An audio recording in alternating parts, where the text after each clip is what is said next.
Hi, mining community. Welcome back to another episode of the Dig Deep, the Mining Podcast. And today we've got a returning guest who appeared in episode 18 back in March 2019. And that's Tim Livesey, who's the director and group CEO of Oriole Resources, who are AIM-listed exploration company operating in Africa and Europe, focusing on early-stage gold exploration in Cameroon and a more advanced Senala gold project in Senegal. Tim's a geologist by trade and has a wealth of experience in early-stage exploration and development, and has made tremendous progress with Oriole. And I'm keen to hear more about their recent success since we last spoke in 2.5 years ago now. So let's welcome Tim to the podcast. How you doing, Tim? I'm very well, thanks, Rob. Yeah, good. It's been a while. It certainly has, 2.5 years. So obviously a lot of things have happened in those 2.5 years. So appreciate the audience if you can also look back at that episode, and then obviously after listening to this episode as well, and obviously you can compare how far the company have traveled since then. So Tim, appreciate you can just give us a quick overview of yourself for those people that don't know you, although I imagine a lot of people will know you. Hopefully know me for the right reasons. Yeah, so I'm a geologist, as you say. I'm just over 32 years this year working in the industry. I followed a path that a lot of mining guys did back in the 80s, which was started off on a contract in Africa. And I went over for 3 years and ended up staying for about 17. And then I moved around other parts of the world, primarily with Anglo-American, and then a long stint, 14 years with Barrick Gold. I came out into the junior sector back in 2014, and initially with Reservoir Minerals, which was a very successful Canadian explorer. And we sold Reservoir Minerals, and then after that, I ended up coming into what was then Stratex International. We rebranded Stratex in 2018, just after I joined, as Oriole Resources. And Oriole has been focusing ever since I came in, and since we brought in a new management team and a new board, we've been focusing on developing new frontiers, primarily in Cameroon, as well as obtaining as much value as we can from the existing, what we call the legacy assets, royalty positions and joint ventures and so on that we've had carried forward from Stratex International. So we're focused in Senegal with our partners IAMGOLD. We're free carried. They're investing into Senala license and doing good work there. And we are focused ourselves on developing some targets in Cameroon. Various stages from grassroots up to we had our maiden drilling at Bibemi earlier this year. So definitely a gold focus, and definitely an African focus. Yeah. So I just wanted to give us an overview of Oriole and how you've shaped the company's strategy, achievements, and focus. And I suppose since we haven't spoken for 2.5 years, I suppose more concentrate on the last 2.5 years. Sure. Well, when myself and our CFO Bob Smeaton, when we joined Oriole back in, or what was then Stratex back in 2018, the company was recovering from a bit of a tough year in 2017. A lot of value had been knocked off the board. There was some cash in the bank, but not very much. The last remaining significant asset, which the company managed itself, was at that stage it was called Dalafin. We've subsequently relinquished and reapplied for that license. It's now called Senala, but it's the same footprint in Senegal. That had just been joint ventured out to IAMGOLD. So the company had some legacy assets in Turkey and East Africa. It had this fantastic license in Senegal, but the management of that was put into the hands of IAMGOLD as part of their earning on the joint venture. And so the company was really needing to identify what its strategy would be to develop and identifying where it wanted to be. So we had a good look around. I have a very focused background in both gold and base metals. So I spent a lot of time in nickel, copper, as well as gold. So, and we had a new board with a lot of gold experience from West Africa, a lot of project experience from West Africa. So it was obvious that staying in the same sort of time zone made sense, reduce a lot of the administrative burden on a small company by staying local to Europe and Africa. And it was also obvious that as we didn't have at the time a great deal of cash or a significant market cap, whatever projects we needed to get involved in had to be most likely earlier stage stuff that we could acquire cheaply or for free, and stuff that we could develop the early stages of exploration and hopefully exploration success, in a very cost-effective manner. So we had a look around, and we settled on Cameroon quite early in the debate. It was an area I was aware of because Reservoir Minerals, my previous company that I'd been the COO of, Reservoir had some licenses in Cameroon, and they'd had some gold exploration success on those licenses. Cameroon itself is historically there's been little in the way of exploration and mining. What mining in the gold sector there has primarily been alluvial dredging of gold from rivers in the east of the country. So we looked at the geology of the country. We did a prospectivity analysis on the country based on the fact that we knew there was some gold there. And sitting as it does between the Congo Craton and the West African Craton, the geology of Cameroon is spectacularly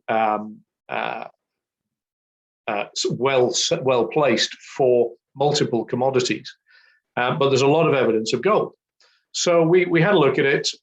We reviewed with the two licenses which previously had been with Reservoir Minerals, and thankfully the Cameroonian partner was actually looking for a new partner for that ground. It had been, the licenses had been, when we sold Reservoir Minerals to Nevsun, Nevsun had taken those licenses on, but they hadn't progressed them. And then Nevsun ultimately was in a sale process of its own to Zijin, based on the Serbian asset at Chikara-Peki. So these Cameroonian licenses were kind of orphaned off back to the Cameroonian partner. They were a distraction for Nevsun against their main prize in Serbia. So great opportunity for us. So we did a review. I didn't want to be pushing what could be seen as my old projects onto the new team. So we had an independent review. I wasn't involved in that. We brought in Bob Foster, who is an expert in orogenic systems. Bob had a look, and along with our West African managers, Issouf, and at the time Issouf Drago and Abdul Boji, and they came back with the news that yes, it was prospective, yes, it was interesting, yes, Cameroon was underexplored for these types of deposits. So we moved forward quite quickly. We progressed. We did a small raise that first year. We progressed the exploration at the two targets, Bibemi and Wapuzi. We did quite a lot of trenching, soil sampling at Wapuzi, trenching at Bibemi, and basically worked up some drill targets, which we were hoping to start the drilling on early last year, 2020. Now, of course, we got hit with COVID as the world did, and the borders closed initially. So that put a bit of a delay onto our program of kicking off the drilling at Bibemi. But we were eventually able to restart that program late in 2020 and mobilize a rig in and start a program. We carried out a 3,000 meter program early this year. And that was really, let's call it prospecting drilling. This was the first drill that had ever turned on these licenses. This was not infilling a known resource or anything like that. This was absolutely the first drill program in that part of Cameroon. And we came back after targeting over 8 kilometers of anomalous gold on surface from trenching and rock chipping and so on. We came back with over half of the drill holes intersecting gold. So proving verticality to the system, proving the style of mineralization, the types of controls. and really justifying that what we were seeing on surface, we could trace down to 100 meters below surface, which was as deep as we drilled at that point. And we had several areas within that, within the Bibemi area, within the Bakassi zone at Bibemi. We had several really nice targets that came out of that maiden drilling.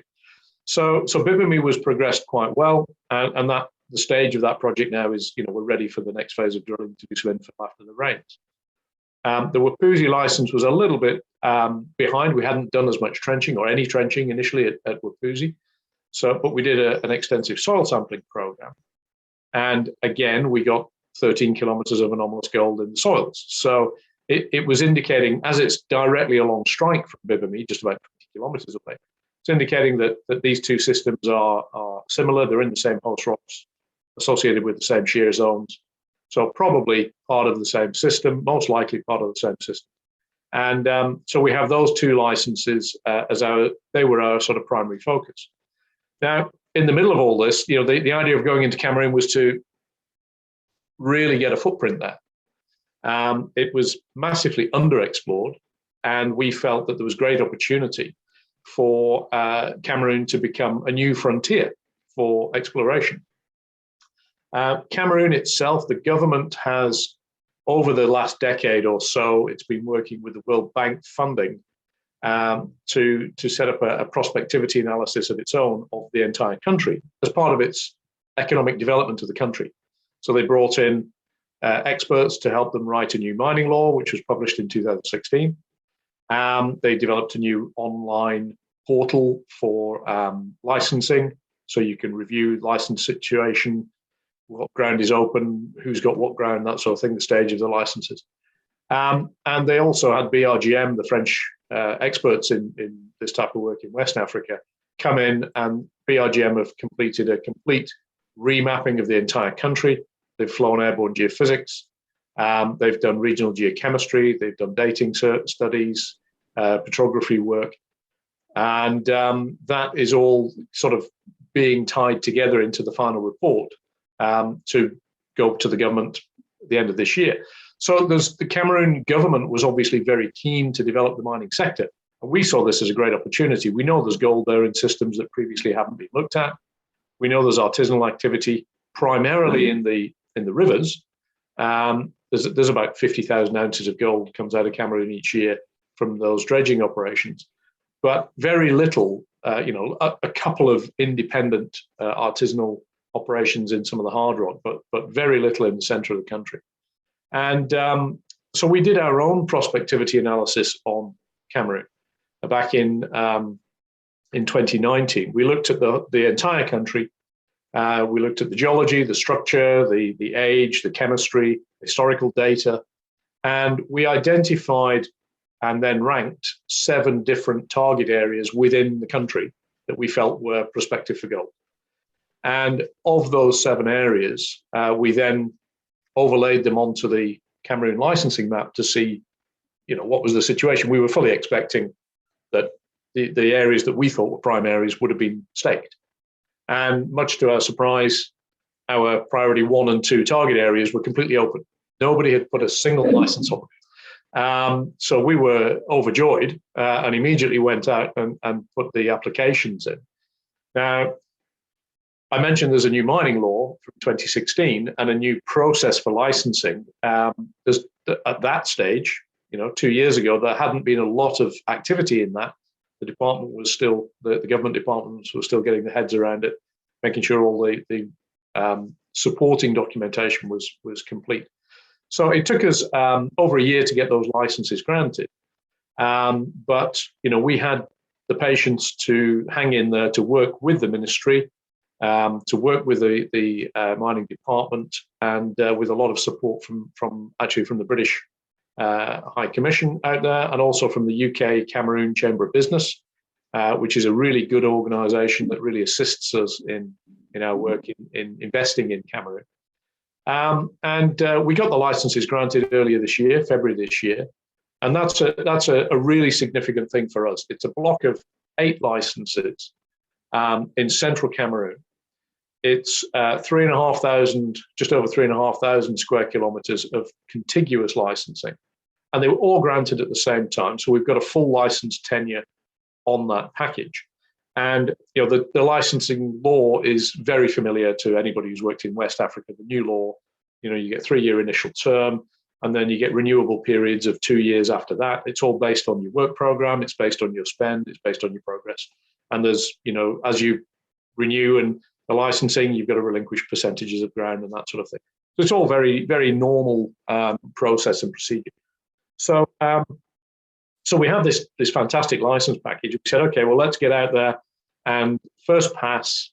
We got the licenses granted in February. We were busy with the Bibemi drilling at the time, but we pulled in a second team.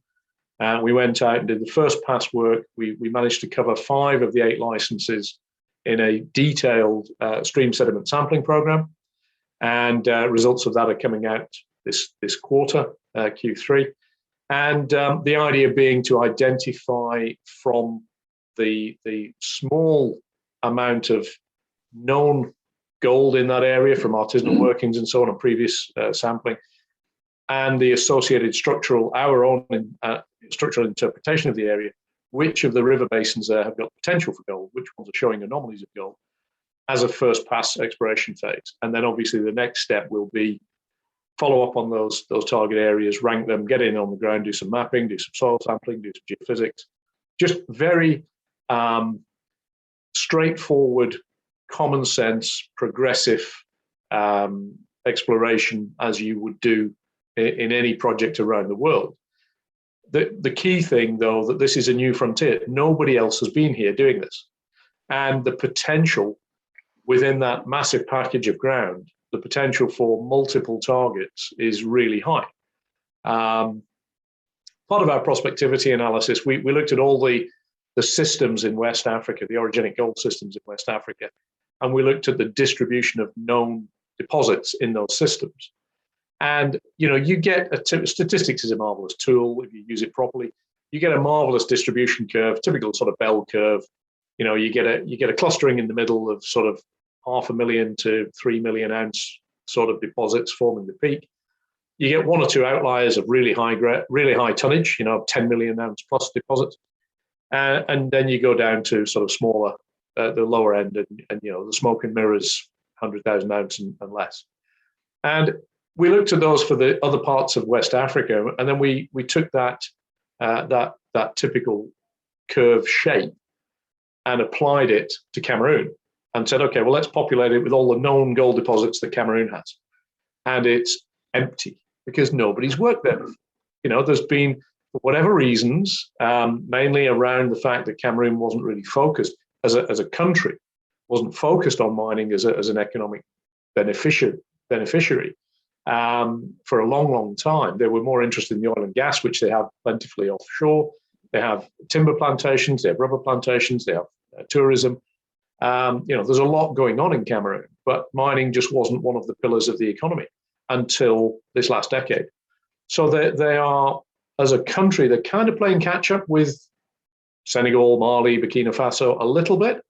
And we saw this as an opportunity to be at the front of the charge going into Cameroon. So that's what we've been doing the last couple of years. We've been, spending our time out there, progressing the work, progressing the licensing, building our relationship, establishing local subsidiary companies, just generally doing what we do well and doing it.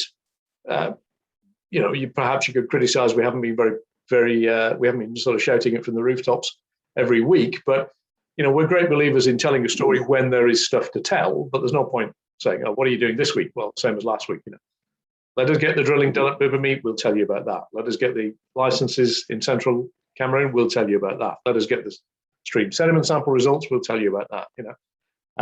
We're quite keen on under promising and over delivering, and I think the shareholders and the investment community will see over the next 2 quarters, especially, quite a lot more news coming out of Cameroon, and they'll also see what we're seeing, which is a lot of other companies, both juniors and mid-tiers and majors, also trying to come into Cameroon. which we're very happy about because we know we've already got the best piece of ground there. Yeah, certainly. Which goes on to my next question. Obviously, as you continue to release obviously positive results through obviously drilling, and obviously highlighting the ease of working in Cameroon. Obviously there's a lot of, as you mentioned, there's a lot of companies entering the country and taking concessions. I just wonder if you can give our audience an overview of obviously these other companies that are coming in and I suppose how will that impact you guys as well?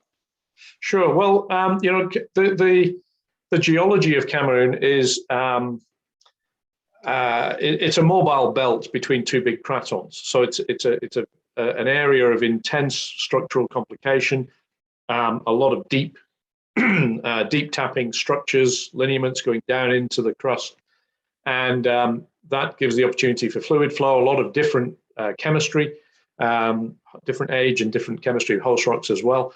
So you have multiple commodities available within Cameroon.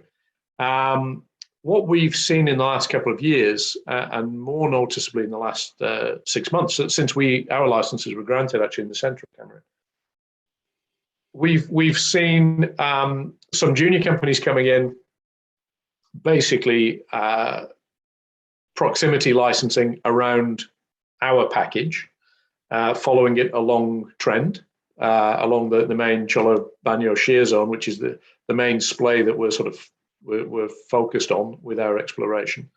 So we've seen some junior UK and Canadian groups coming in, private companies as well coming in and picking up ground there.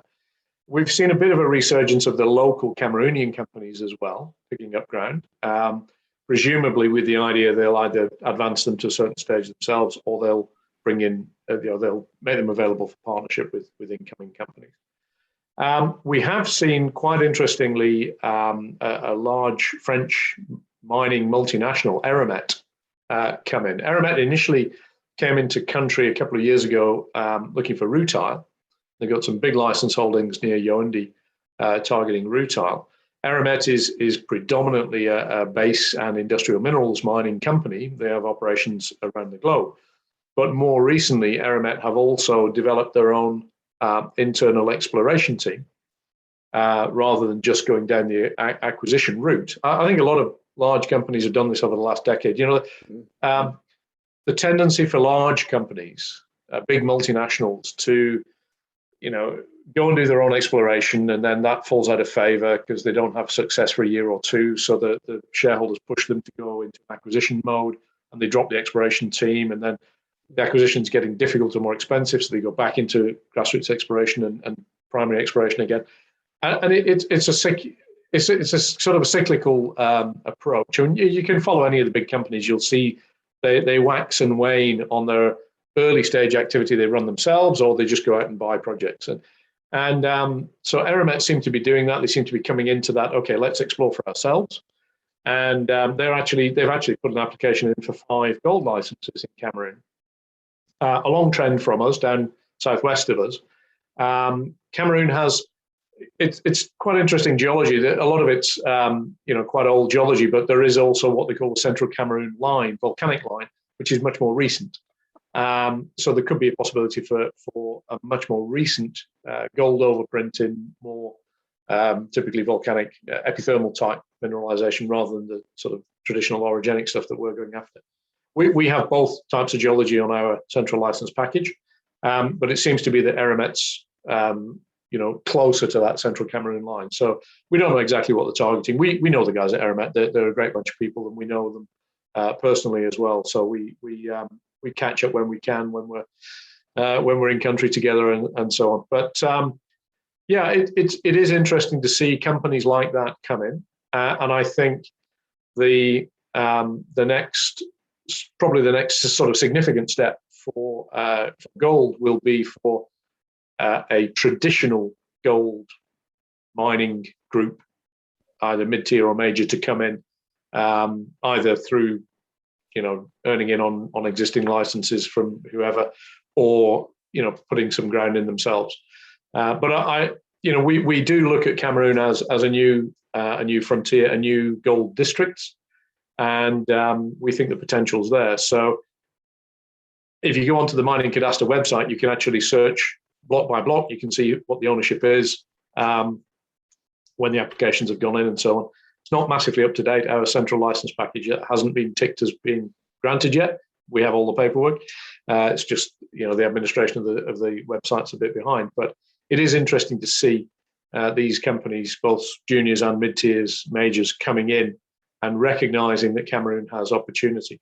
There's also, there's nickel, there's historical bauxite deposits, there's iron ore deposits, there's even diamonds in the east of Cameroon.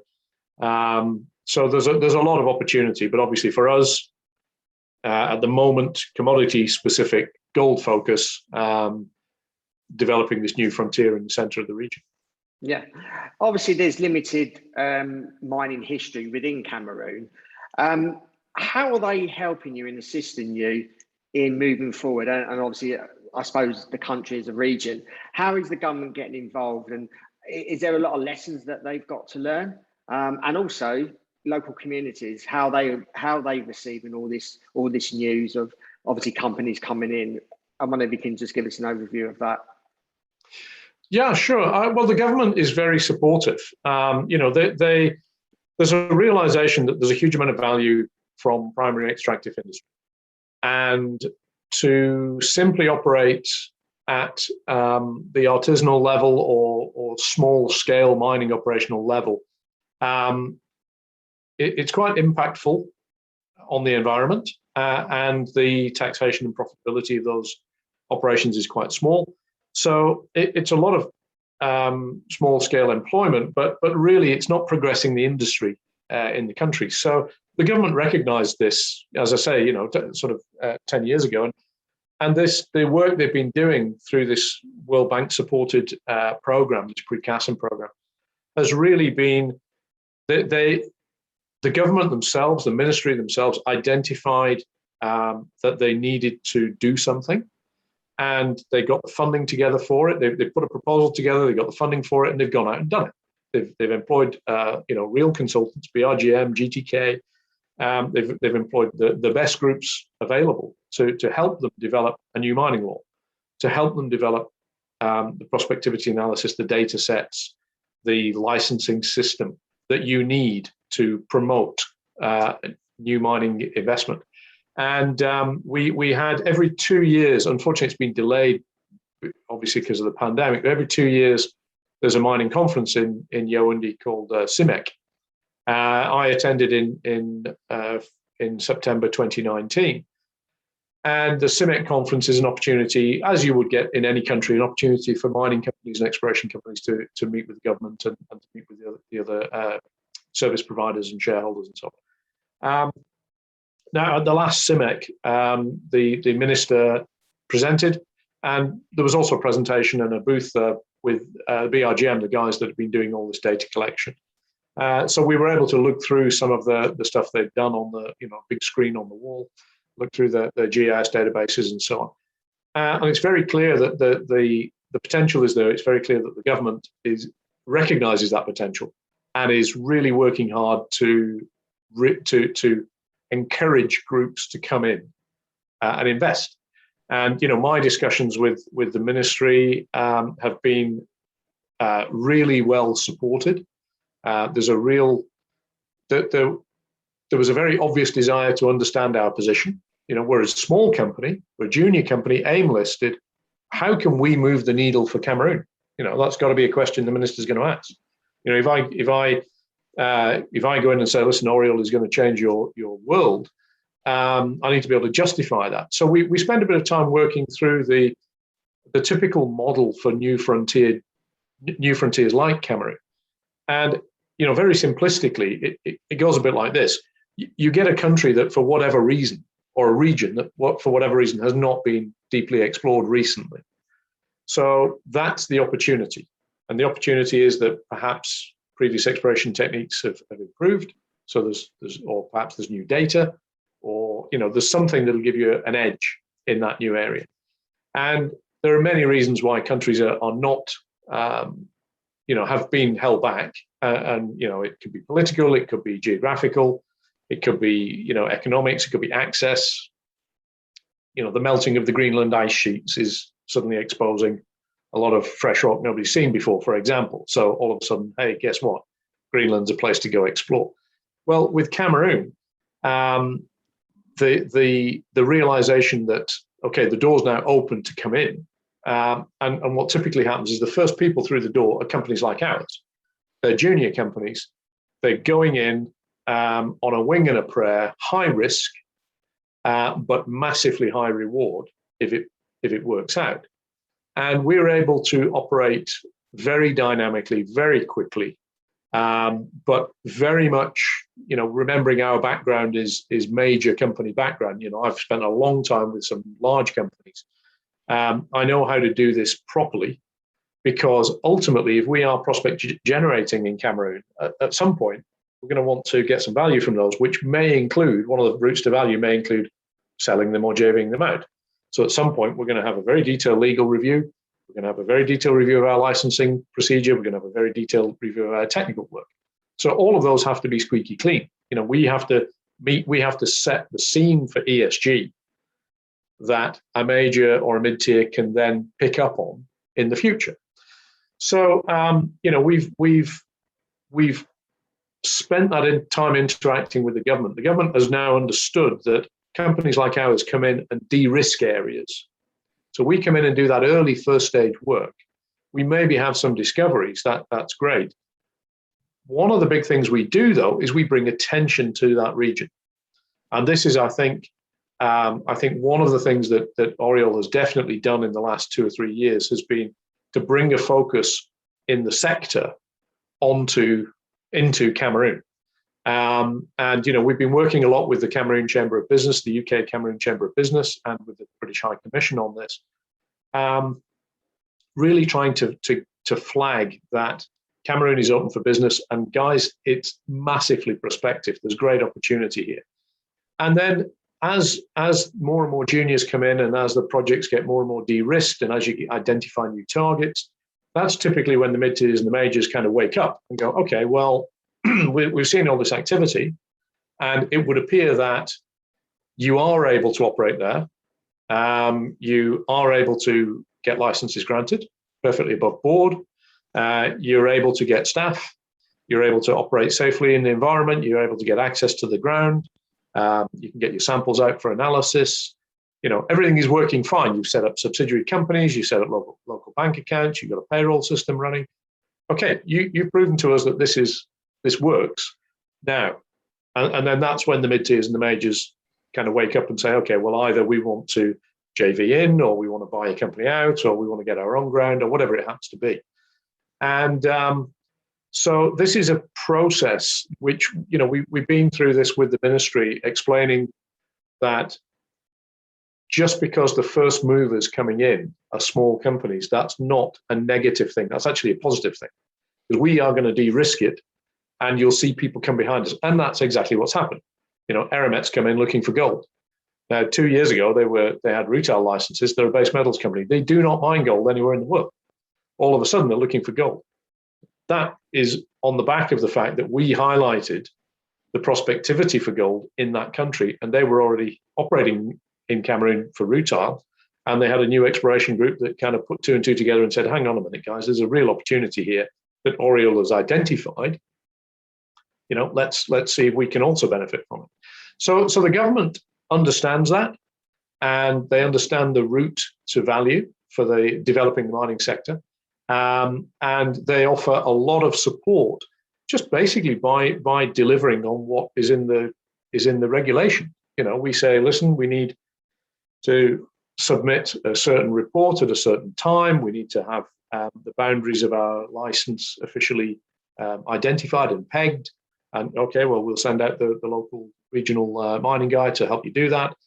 We'll record everything with you. We'll submit all the paperwork. They're just working like a normal administrative function would be in a government to support what we're doing.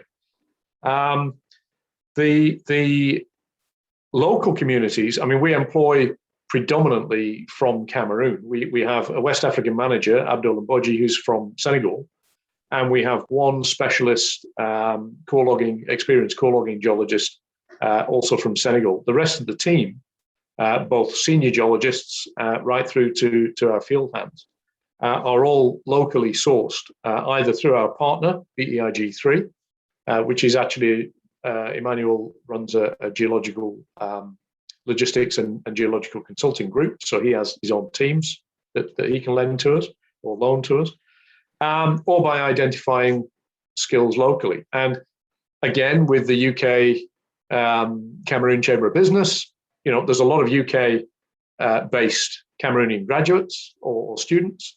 We're currently working with some of the universities in Cameroon and some of the universities in the UK to assist in tying up some master's theses. We've employed some Cameroonian students already, summer work and that sort of thing. So we're getting a really good link in with the communities in which we're working. We always try to hire as much staff as we can in the local area. Obviously, that's one of the prerequisites of any good governance, is to get in there and meet with the local people, understand what their needs are, understand what they are looking for, not what we think they need, but what do they feel, what do the local communities feel is missing from their lives that our presence can help them with. And we've had great support from them. We've been operating predominantly initially up at Bibemi and Wapuzi, quite remote, quite close to the Chad border, on the east of the country, a long way south from any of the issues up near Lake Chad. But those communities have been great, and we've got artisanal miners on our properties, small scale, 5 guys and a wheelbarrow kind of thing. And we'll go out on the field visit out into the bush, and they'll be there cracking the rocks, and we'll say, "Hi guys, do you mind if we have a look? Have you found anything? What have you got?" "Oh yeah, look, this is some gold we got out this morning." No antagonism at all. The small scale mining industry in Africa is something that every country has to develop its own way of managing. And the best way to develop a good small scale mining industry is to engage with these people and engage with them early on, so you can understand, because there is always space. If the entire Cameroon gold output is 50,000 ounces a year from all the alluvial dredging. We have nearly 4,000 square kilometers in total between all our licenses. I find it highly unlikely that we're going to feel threatened by a few small artisanal activities on our license. What's more likely is we're going to want to work with those people to make sure what they're doing is safe, environmentally not damaging, and gives the best benefit to the local communities. Meanwhile, we'd like to discover and develop, much larger mines, which ultimately would give a lot more value back to the country. But yeah, it's all about talking to these people. I mean, I've been doing this 32 years, and I've worked for some large companies. I've worked for small companies. I've not been the type of person that sits in head office. I've always been out on the projects, always. And to me, the first step in ESG, the latest buzzword, is just what 30 years ago was common sense. You go out and you talk to the local people, understand what bugs them, what annoys them. If somebody pitched up in my garden and started digging a hole for a geochemical sample, didn't tell me about it, I'd probably be chasing them away as well. So, but if somebody knocks on my door and says, "Hey, we're in the area, we've got a license over here, we'd like to take the sample, do you mind if," it's just about treating people like human beings. There's no rocket science to this. It's really simple. Yeah. From the results that you are receiving from the exploration programs, is the geology comparable to other mineral regions within West Africa and obviously neighbouring countries as well? It is, yeah. We're looking probably a little bit younger, more sort of near Proterozoic age. But the key thing when you're trying to look for these target areas, you're looking for the right kind of host rocks, both chemistry and competency. And we have that. We have these granites and tonalites, and we also have the mafics and the volcanics. You're looking for deep structures that can give you a site for a lot of fluid flow. We've got that. The Cholobano shear zone is massive. It's a wide shear corridor. It's associated, it's splayed off the main central Cameroon shear zones, a lot of structural activity. You're looking for multiple phases of action on those shear zones. So activation and reactivation of the shear zones and the fault structures. We've got plenty of evidence of that. You're looking for evidence of fluid flow itself, so alteration and metamorphism. And we've got the right grade metamorphism, we've got the right types of alteration. And ultimately, you're looking for evidence of mineralization. And we've got artisanal miners taking out gold on our licenses. So, plus, we've got historical regional scale stream sediment sampling that shows gold in anomalies. Plus, we've got scientific papers from way back when. So every box is ticked from a prospectivity. What is it? Is it like the systems we see in West Africa? Is it greenstone terrain? Yes. Is it mafics and felsics intercalated, structurally complex? Yes.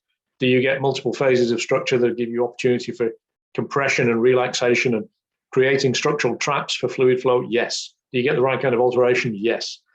Do you get evidence there's gold? Yes. The only thing we don't have is we don't have the existence on our licenses of multi-million ounce known gold resources. And that is, we contend that that's simply because they haven't been found yet, because nobody's been exploring them. The gold exploration has been off in the rivers in the east of the country, basically downstream from the orogenic systems that we're exploring for. So that's the only box that hasn't been ticked, and our intention is to change that. We're going to tick that box, and that's the work programs that we have in place to do just that. Yeah. So what are the next steps for licenses in Cameroon, and what milestones are you actually working towards? Well, we've got so if we let's look at maybe the immediate sort of short term now, this quarter, and then sort of the next 12 to 18 months. We've had the results from the Bibemi drilling, the first phase. So we've identified in this 8-kilometer strike length, we've broken it up into 4 prospects. And we've identified within each one of those prospects, we've identified the potential for orogenic gold. We've seen it on surface, we've seen it down hole. So we've got a number of specific target areas which require infill and more exploration drilling. The drill rig is on site. It's Capital Drilling have kindly just parked it up in our camp over the rainy season. So as soon as the rains abate, which is usually September time, the only thing we need to mobilize is the driller. Everything else is there. And it's a track-mounted rig, so we can mobilize pretty quickly and start an infill drill program. So we've been planning that. Phased program, obviously start with what were the best targets from our last piece of work. We did quite a lot of structural interpretation. We oriented all the downhole core. And we've done surface mapping of structure as well, because structure is a key thing to try and find these areas of more volume, these areas of extension where you get volumetric potential for volumetric growth. So we've got a multi-phase drill program plan, schedule, and budget put together for kicking off at Bibemi. Wapuzi, just along strike from it, we did a couple of trenches. We've got the targets from the trenching. We've got the targets from the soil sampling. We'll probably do a bit more trenching work up there just to firm up some targets. And at some stage, the rig, we would hope to have some targets available for the rig to move over that. So Wapuzi, a bit of trenching and follow-up work. Bibemi drilling, September onwards. That's the short-term plan.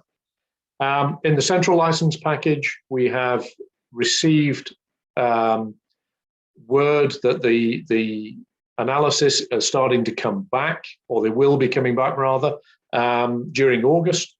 So we submitted samples from the first 5 licenses, which we took stream sediment samples for. We've submitted most of those samples, not all of them. There's a batch or 2 still outstanding. So we've got we're going to have gold analyses and multi-element. Now, we haven't started to get the multi-element back yet. The gold will be starting to come in the very near future. So we'll review that data, and we'll put that out to the market, hopefully start putting that out to the market during August. And when the rains abate in the center of Cameroon, we'll obviously restart the sampling program on the existing 3 licenses that we haven't covered yet. We were able to do 5 licenses in 3 months, basically, stream sediment sampling. So another 3 licenses. We should have those sampled before Christmas and the sample submitted. So by early next year, we should know all of the locations of all of the anomalies in that central license package. And we may already have started to progress to access some of them with some mapping. We may have done some geophysics and some geochemistry on some of those as well during this next season. The rainy season is typically slows us down or stops us from about May, June through to about September. So from this September to sort of May, June next year is our main activity season. So we'll progress those. So we'll have projects at different phases. We've got the Bibimi projects, which is drilling, exploration drilling. We've got Wapuzi, which is sort of defining drill targets. Then we've got the central license package, which is defining the anomalism and taking the first steps towards some mapping, some soil sampling, some geophysics, maybe even some infill streams if we've got any confusion over the location of some of these anomalies. We'll also look at the multi-element data from the central license package. It could be that there are other commodities associated with the geology there that might be worth looking at, other than just gold. As far as Cameroon's concerned, that's about it. We've recently consolidated our position on our partners. We were earning into our partners' licenses. We've met the commitment for the 90% ownership there, so we've got a little bit of administration on the paperwork there, but we have evidence of agreement of beneficial ownership. So we're 90% owners on all of the ground in Cameroon. We have an Oriole subsidiary company already. We may, you can only have 5 licenses under any single company in Cameroon. So depending on how things are progressing, we might consider forming another subsidiary company. We might pick up more ground, or we might look at other licenses. We've already been approached by people with ground that would like us to get involved on their licenses. So we're considering that. And then in parallel, obviously, we've got Senegal motoring ahead. There's been diamond drilling and RC drilling on 2 of the 5 prospects within the Senala license by IAMGOLD.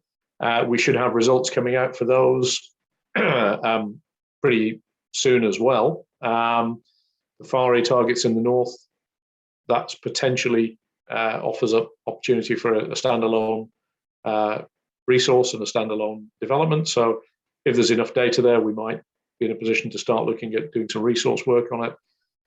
Medina Bafe in the south is a potential satellite for the Boto Mine Development Project. So again, depending on what comes out of there, it may be something that I'm going to work up into an additional feed for Boto. So quite a lot going on in Senegal, but obviously we're free carried there. So, at this stage, we get the reports in each month. We have a quick chat with Zach, the exploration manager there, and with the team in Senegal and Craig back in Toronto. And, they're charging on to meet their year 4 spend commitment before February next year. And then they'll take a decision whether to spend another 4 million or whether to stay at that scale. So quite a lot happening there. And then in the background, all sorts of administration. We've got loads of value tied up in assets in Turkey. Some royalties, some stage payments. Our Turkish team is still self-funding and they're able to manage all that, but a lot of administration, particularly Bob, our CFO, it's money. So I've very kindly left that on his desk primarily to do. But Bob's he's really well stuck into that. He's got a good understanding of the stuff over there and moving that forward. And then, Claire and myself are just continuing to look at other opportunities. not only progressing Cameroon, but keeping our eyes open for other jurisdictions that might have similar opportunities that we could benefit from. We have still some ownership of some licenses in Egypt and Djibouti that are being managed by two private companies developing those. So we've still got a foothold in there. So it's always interesting to see. Egypt's quite a hot place at the moment. There seems to be some new licensing rounds going on and people moving in. So, we have a partner out there.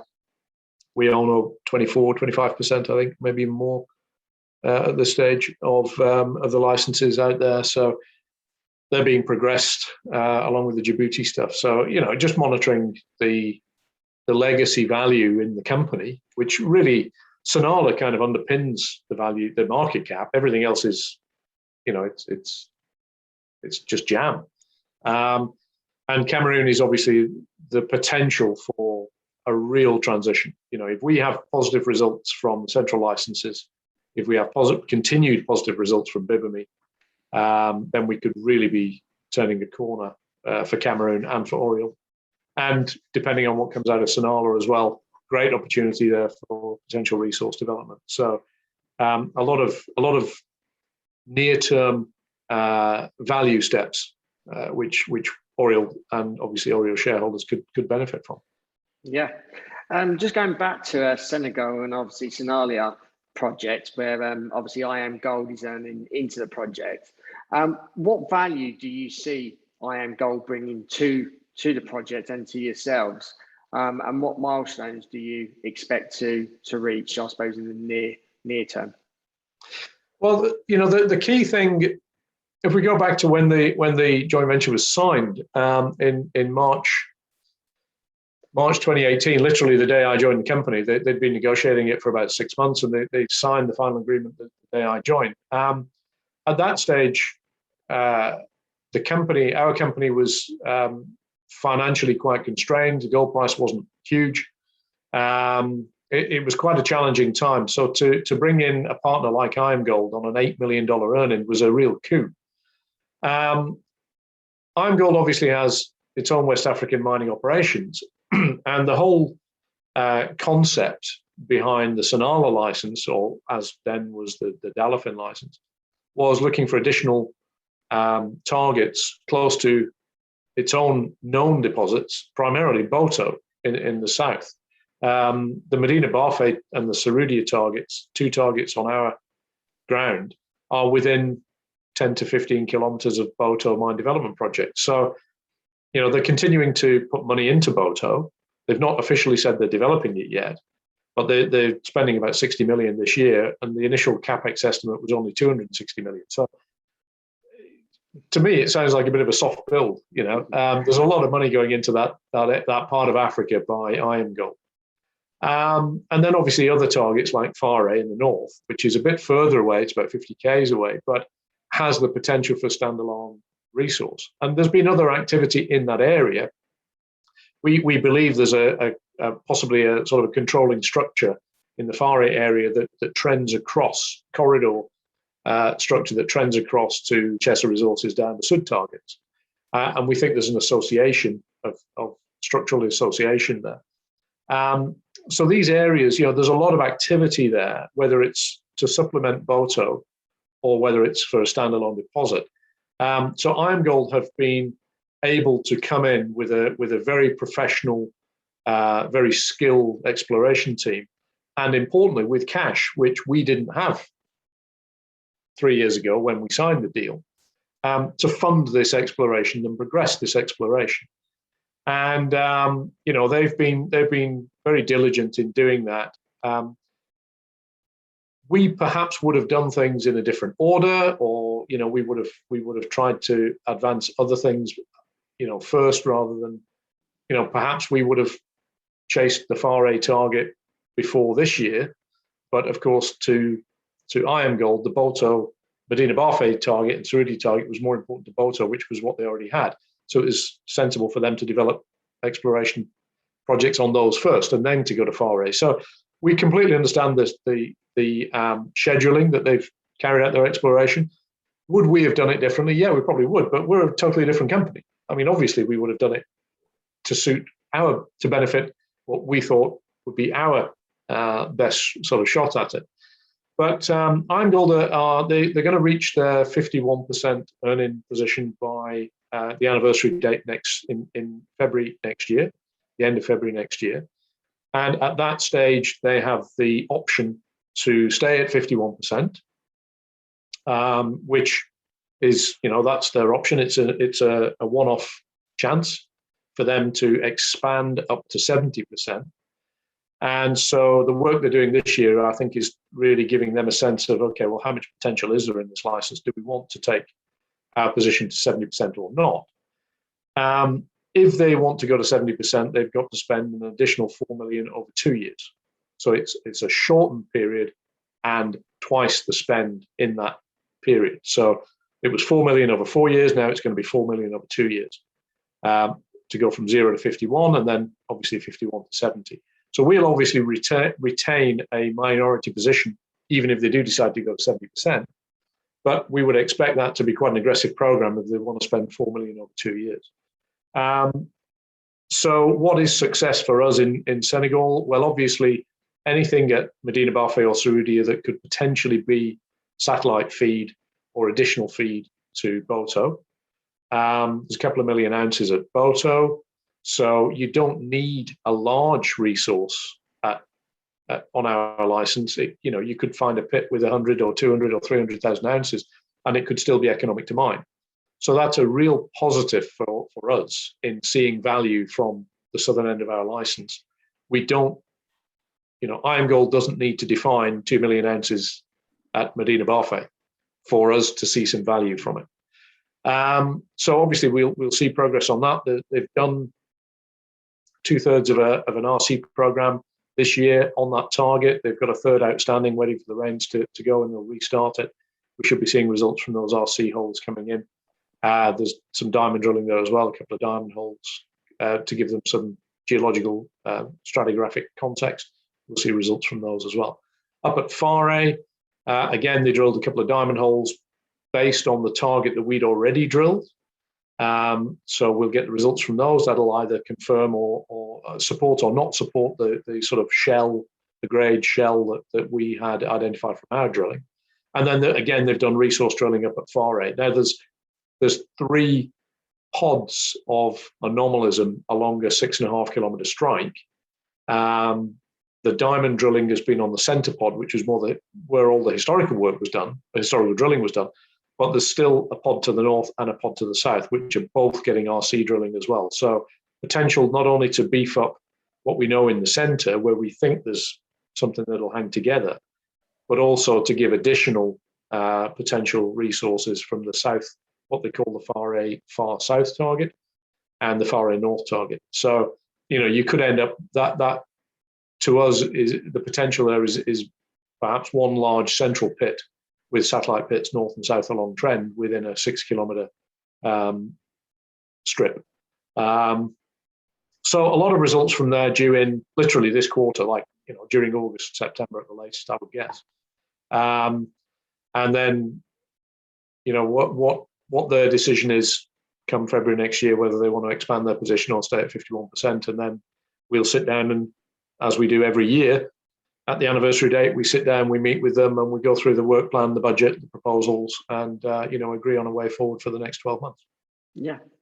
And as a conclusion, just wonder what the outlook is for the rest of the year and going into next year for both in Cameroon and Senegal, and what challenges you may have to overcome moving forward. Well, Senegal, we're free carried there, so the challenges in Senegal are really quite limited. It's literally just get the results out and see whether the targets that we think are there are hanging together in any way, and letting the market, updating the market on what's happening. So Senegal is pretty easy. You can kind of park that's a done deal, and we fully expect to see some value out of Senegal. Cameroon, I guess challenges are obviously restarting after the rainy season.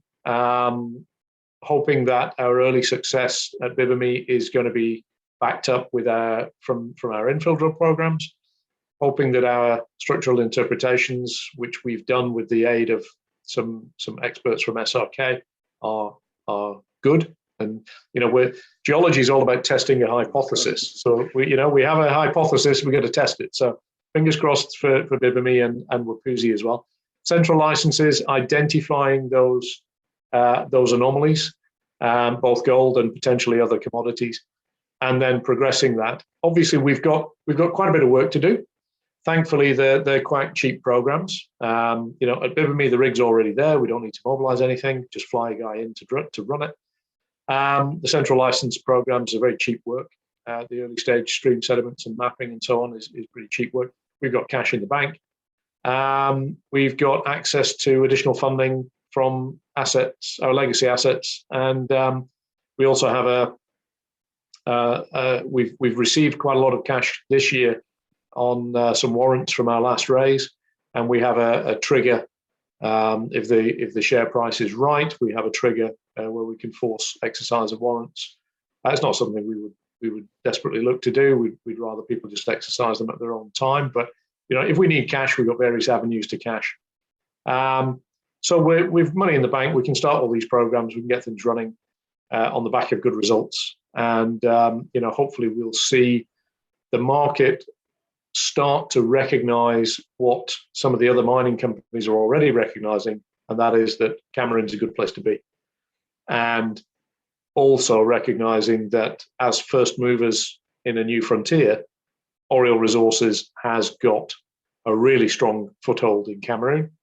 We've got the prime ground, and we're having success already on all of our ground. So, the ground that we're getting results back from, it's all of it is encouraging. So we certainly seem to have, we bet on the right color for Cameroon when the roulette wheels span, and it's justifying all the hard work and all of the technical work that goes behind this. Months and months of review and data gathering and data interpretation and discussion and identification of target areas and so on.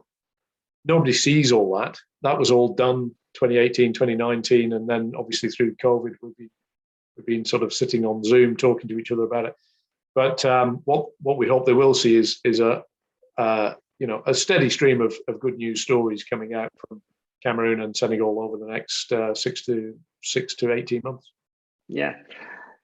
Tim, really appreciate your time. It's such an exciting, obviously you've given us a brilliant overview of Cameroon, and there seems so much potential there, and it's like you're opening a brand new book where there's hardly anything there, and you're just coming up with all these discoveries, and there's just so much potential. So obviously wish you well in the future. If our audience wants to reach out to you, if they've got any questions, how can they go about doing that? So we have obviously we have a website, and there's two ways they can do it. First of all, I would encourage anybody either invested or thinking of investing, I would encourage them to go onto the website and sign up for our news releases. Because of GDPR, we can't put people on that list. You've got to put yourself on that list. But that'll make sure you'll be kept up to speed with all of our latest information, our latest updates of corporate presentations, news releases, that sort of thing. There is also on the website an opportunity to submit an email to info at Oriole, and that comes straight through to us. I mean, we're a very small team, so the office in the UK has really only got sort of literally a handful of people in it, me included. So any approach through the website will come directly to us, and if it's a topic that we are able to talk about and engage on, we obviously will be glad to. People do have to realize a lot of the questions that we're typically asked, the stuff that's not in the public domain, so we can't share it with you. When is your next batch of results announcement going to come out? Well, I can't tell you that, but I can say that we've said we're going to put releases out over Q3. We've said we're going to have some feedback, hopefully during August, some notifications of results from some of the programs. So that's as much as I can tell tell you. But feel free to throw questions at us. If we can answer them, we will. Yeah, just keep watching the story develop. And we hope that for the benefit of all of our team, all of our shareholders and investors, and the mining industry in Cameroon and the people in Cameroon, that we're able to turn Cameroon into the success story that we believe it should be and will be in the coming years. Yeah. Thank you, Tim, again. And I encourage all the listeners as well to reach out to Tim if you've got any questions, and also share this podcast among other people in the industry, especially obviously other people working in mid-tier mining companies and other people that are actually working in Africa as well, because I think it's a great story, and I'll certainly be following your success moving forward, and perhaps coming onto the podcast again either later this year, beginning of next year, and obviously give us an update on the results. So yeah, really appreciate your time, Tim, and yeah, and audience, appreciate if you can continue sharing this episode. Thanks very much. No worries. And until next time, appreciate you guys all the support, and like I said, until next time, happy mining.